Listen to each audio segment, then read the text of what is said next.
नमस्कार दोस्तों।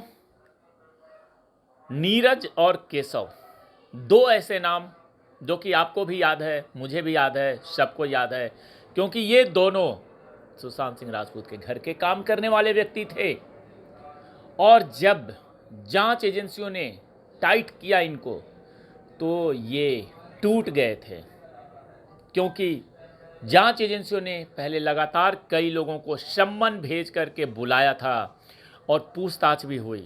पूछताछ का रिजल्ट क्या निकला था, ये तो बातें अभी तक आम जनता में नहीं आया है, क्योंकि जांच एजेंसियों का काम करने का तरीका अपना अलग होता है और जांच एजेंसियों ने जो भी पूछताछ किया हो वो उनके पास है। समय आएगा तो वो चीज़ें सामने हमारे आएंगी, लेकिन हमें घबराना नहीं चाहिए। हमें इस बात का पॉजिटिव लेकर के चलना चाहिए कि जांच एजेंसियां अपना काम कर रही है। लेकिन मैं बात कर रहा हूं नीरज और केशव के बारे में। नीरज और केशव जो कि टूट चुके थे उस वक्त, और यहाँ तक कि वो सरकारी गवाह बनने के लिए तैयार हो गए थे, परंतु बात आई और गई हो गई, यानी कि मामला फिर साइलेंट हो गया।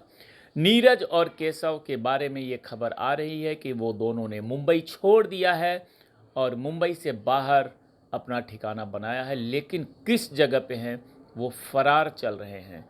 और इंटरनल जो खबर है उसके मुताबिक उन दोनों की खोजबीन भी जारी हो रही है, क्योंकि सुशांत सिंह राजपूत मामले में नीरज और केशव बहुत महत्वपूर्ण व्यक्ति हैं, बहुत महत्वपूर्ण उनकी भूमिका है।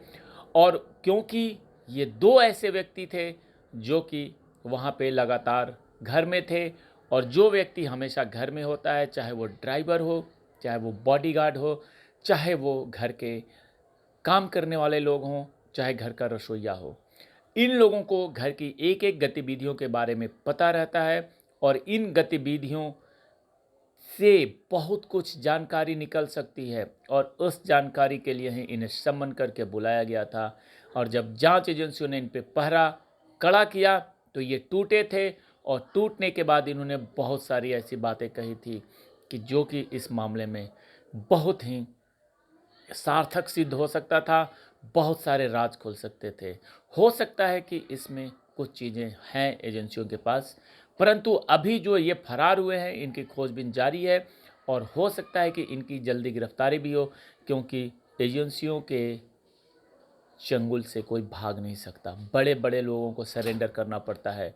और आने वाले समय में हम देखेंगे कि किस प्रकार से नीरज और केशव के राज खुले हैं, और उन्होंने जो घर के अंदर जो भी एक्टिविटी हुई थी उसके बारे में उन्होंने क्या क्या बोला है, ये तो समय बताएगा। लेकिन हमें इतना ज़रूर सोचना चाहिए कि हम इस मामले में जब से लगे हुए हैं, आप और हम, तो हम इसमें अपना जो मंजिल है, हमारा जो हमारा लक्ष्य है, उसे पूरा करके ही रहना है। और दूसरा पॉइंट कि नीरज और केशव की जो फरार हो गए हैं उनकी गिरफ्तारी कितनी जल्दी होती है, इस पे भी हमें नज़र बनाए रखना है। तब तक के लिए जय हिंद, जय भारत।